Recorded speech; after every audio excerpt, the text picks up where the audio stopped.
Roy Jenkins made a classic speech, which I contributed to, in which, among other things, he defined integration not as a flattening process which would turn everybody out in some kind of mold of a stereotyped Englishman, but would be a combination of equal opportunities accompanied by cultural diversity in an atmosphere of tolerance.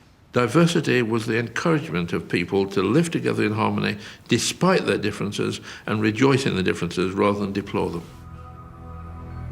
But Powell's wartime experience convinced him that this kind of diversity could only lead to violence.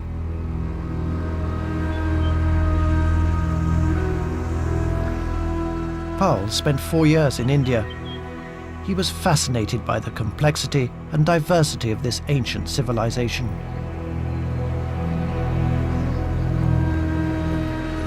But he also deplored the violent divisions, above all between Hindu and Muslim, which undermined it. Powell saw how communal hatred tore India apart after independence. Around 500,000 people died during the creation of Islamic Pakistan. Powell believed Indian-style communalism was now rearing its head in his own Wolverhampton constituency. In 1968, Sikh bus drivers in Powell's constituency went on strike. They believed rules which banned the wearing of turbans and beards went against their religion. When a protester threatened to set fire to himself, the bus company backed down. Powell believed that religious and racial differences were being entrenched by the threat of violence. Here is their means of showing that the immigrant communities can organize to consolidate their members, to agitate and campaign against their fellow citizens, and to overawe and dominate the rest. Only by halting immigration, Powell argued, could Britain be saved from Armageddon.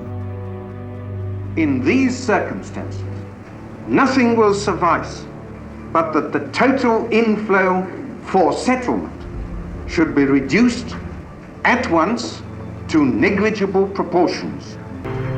Powell ended his speech with a line from the Roman poet Virgil, which summed up his deep sense of anxiety. It is one of the most misquoted lines in British political history. As I look ahead, I am filled with foreboding.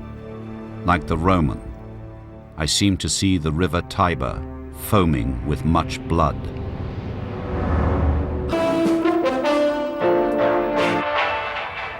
this country, That evening, Powell's shadow cabinet colleagues watched in horror. the black man will have the whip hand over the white man. They were outraged by what they felt was his racist tone. Some threatened resignation if Powell wasn't sacked. I dismissed Mr. Powell from the shadow cabinet because I believed that his speech was inflammatory and liable to damage race relations in this country. Heath had acted quickly. Powell was sacked on Sunday, the 21st of April, just a day after the speech.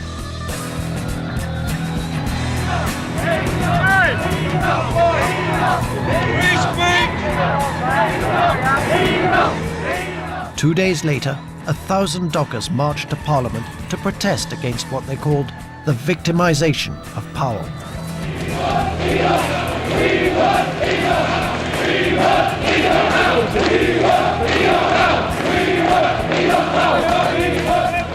White working people, traditionally core Labour supporters, were now backing a radical right-wing Tory.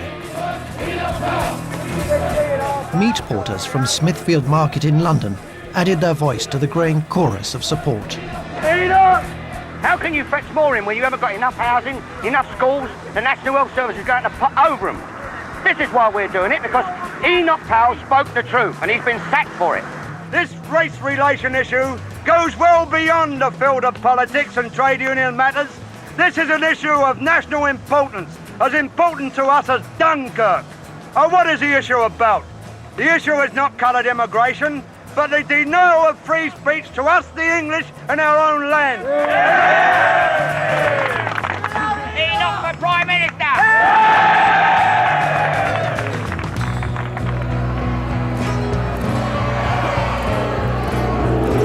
I was frightened by the irrationality of it.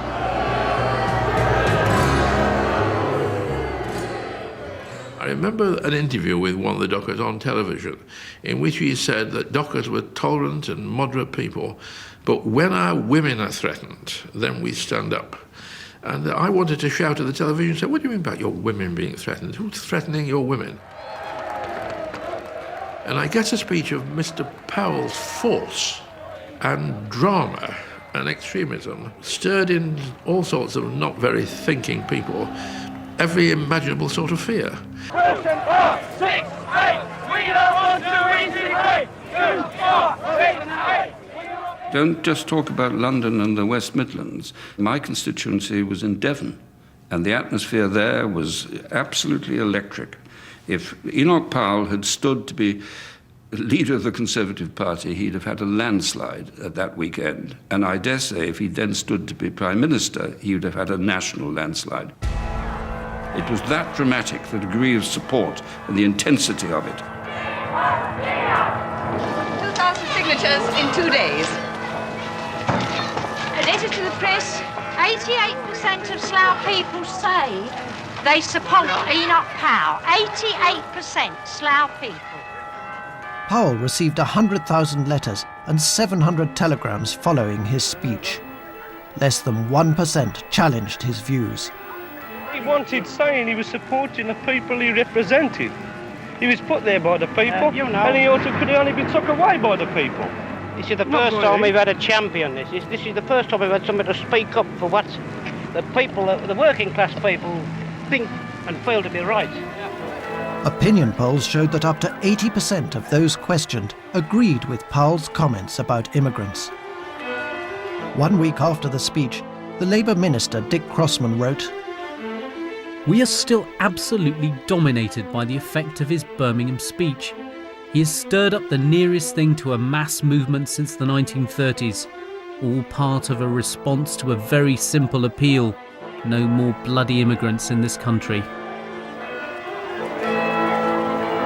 I'm able to tell them that they can only say that. Anyone who dared oppose Powell's views faced a furious response.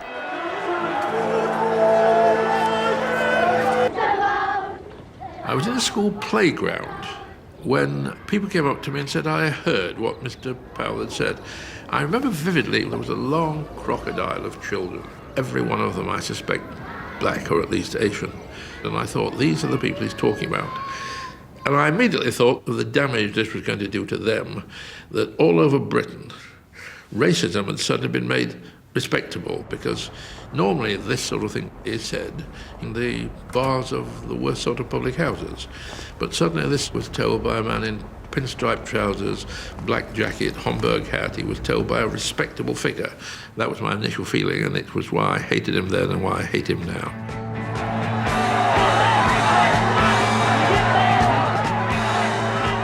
Powell now faced a backlash from those who passionately opposed his views. A cross-section of British society, from middle-class liberals to radical students, mobilised against him. He faced vehement opposition wherever he appeared. For your intelligent reception and for your demonstration of the academic principle of freedom of speech.